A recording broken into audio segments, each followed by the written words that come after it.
Hoje é o dia 13 do jejum de 40 dias. Então eu fiz esse vídeo atrasado, era para ter feito ontem, que ontem era o dia 13, 14º dia do jejum. E ontem aconteceram coisas.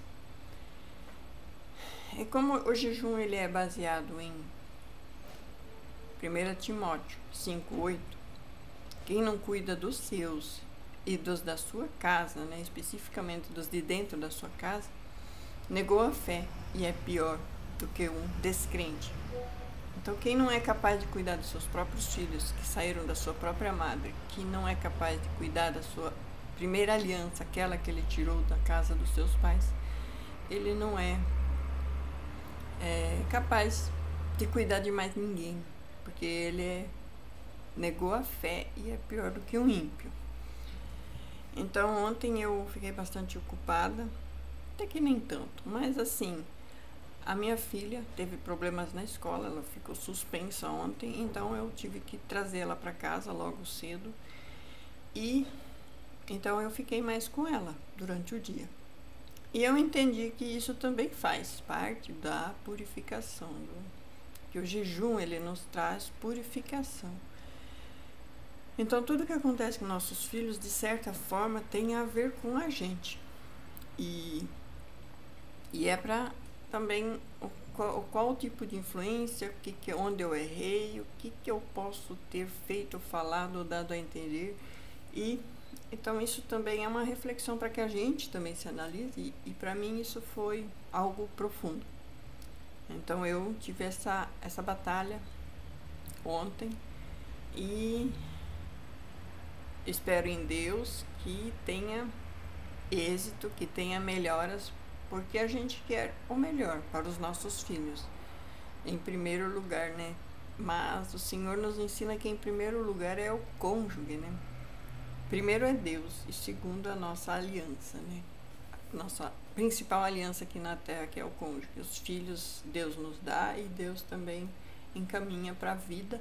Então a gente não vai segurar filho para sempre, mas a aliança é para sempre. Então,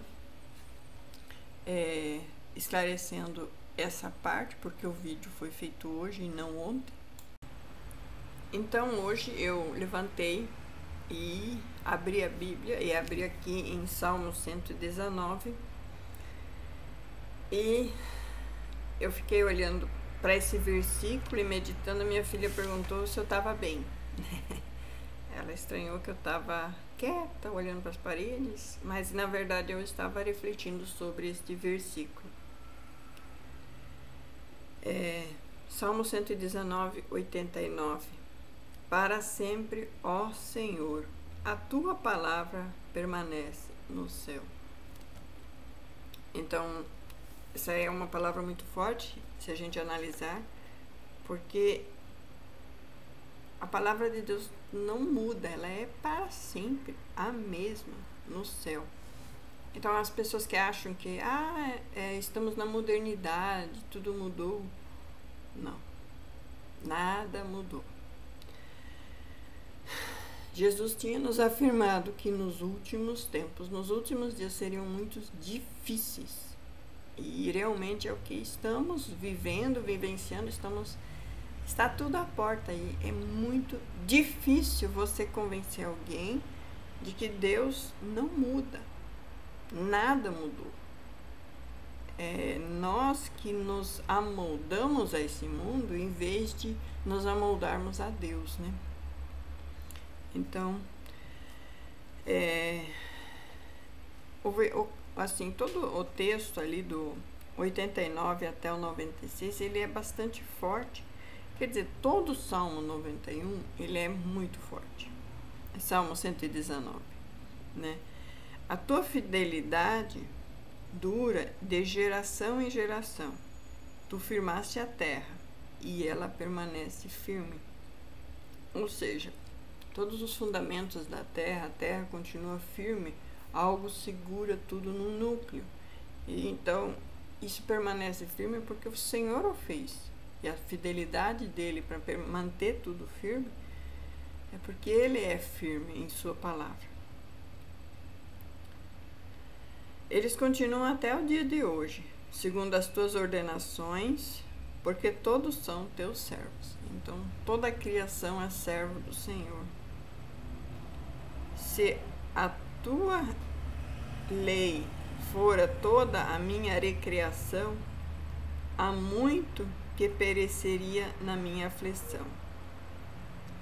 Se a tua lei fora toda a minha recreação, há muito permaneceria na minha aflição. Dá para meditar aqui um tempo, né?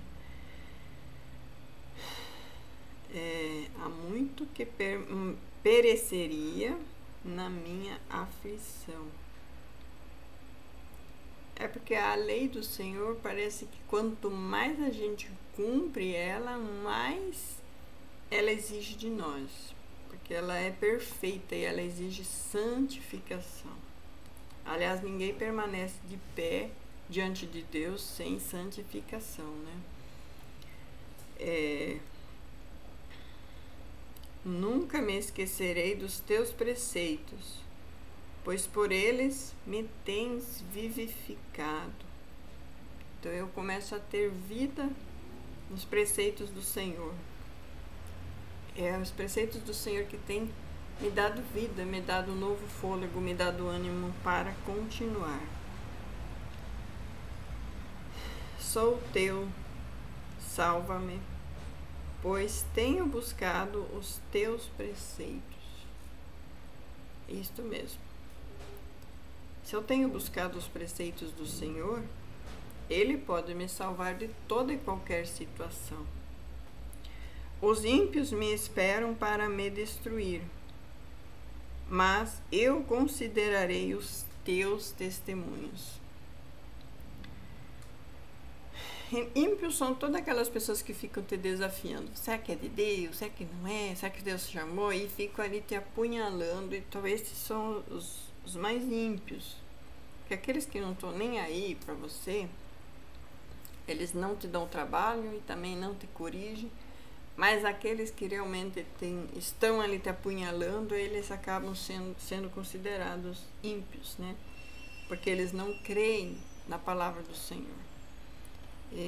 Quem comigo não ajunta, espalha. Então, se tem gente espalhando, é porque não é chamado de Deus. Então, se estiver ajuntando para a santificação, para a salvação, é do Senhor. Agora, se estiver espalhando, deixa a vida me levar, então não é do Senhor, né? Tenho visto fim a toda a perfeição, mas o teu mandamento é amplíssimo.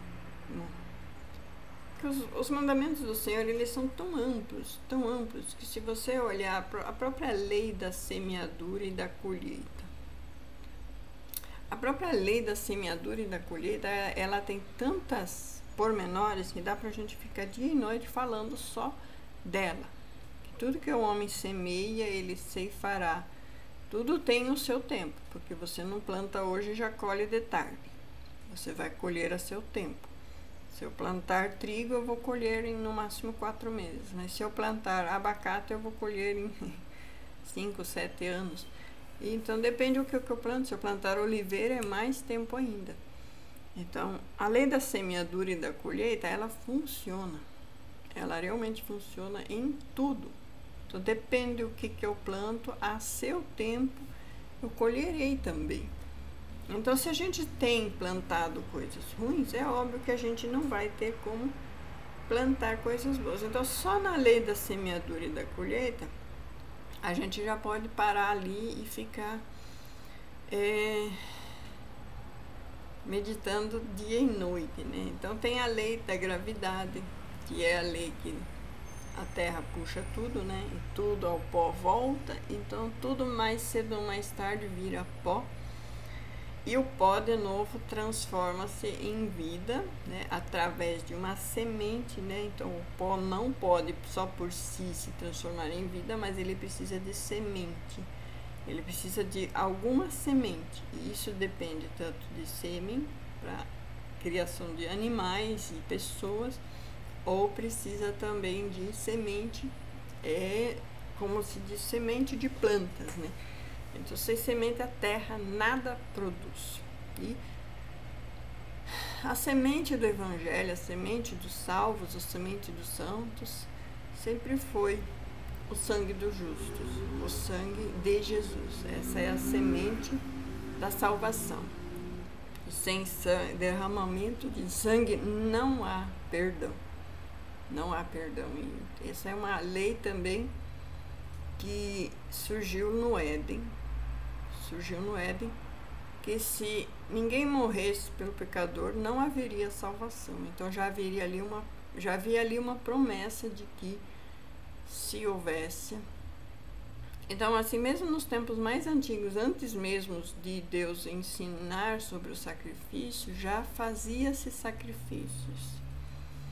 Então, Abraão sempre sacrificava, né? Intuitivamente, sem a lei, mas ele sacrificava.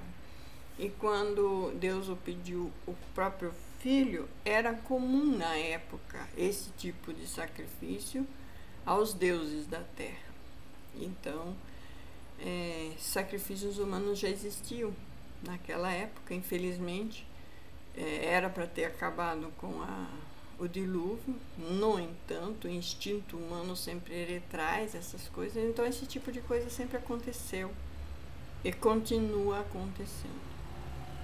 Então, quando o deus Moloque, né, que é o deus Moloch, então tem várias mudanças aí, mas é um deus adorado aí por alguns grupos, por algumas facções aí religiosas, e ele exige sacrifício de inocentes, né, de pequenos, e isso sempre aconteceu e não deixa de acontecer. Então, quando Deus pediu isso para Abraão, Abraão não estranhou.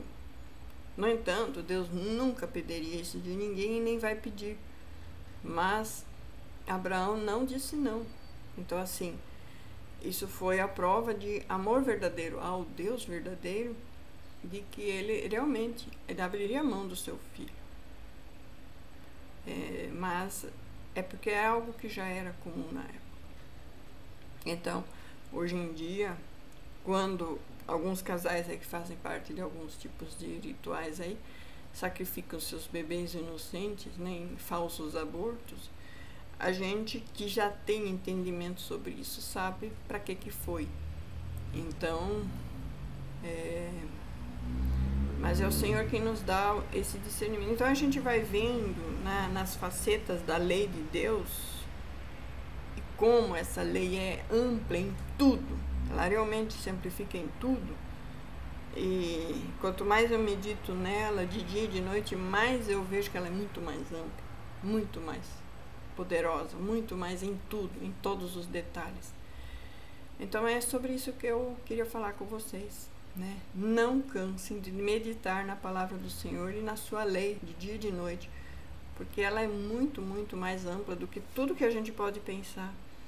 Mas buscai a santificação acima de tudo, porque o objetivo aqui é a santificação e a salvação das nossas almas. Não adianta eu ter todo o conhecimento, todos os dons, falar todas as línguas, ter dons de cura, de milagres e tudo, e não ter a salvação, não ter o amor ao próximo.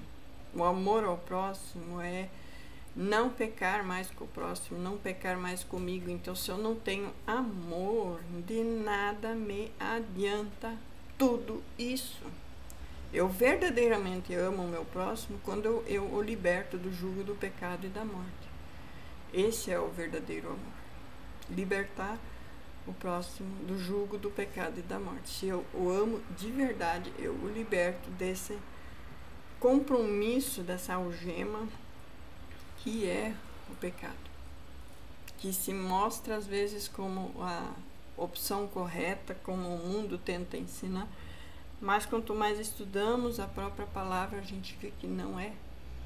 E uma coisa que essa noite eu pensei muito, né?